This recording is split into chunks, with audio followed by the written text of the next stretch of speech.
Okay, hello brother. Now we need to adjust this one screw and this one screw, two screw. Adjust the screw, then make sure the green line should in the center of this red spot.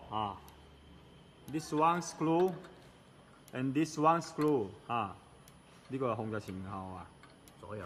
This one is control the left side and the right side, and this one screw is control the front and the back.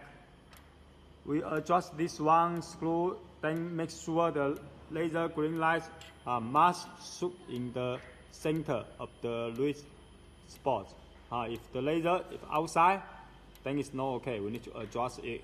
After you adjust the screw, then the laser green light shoot in the middle, then it's okay.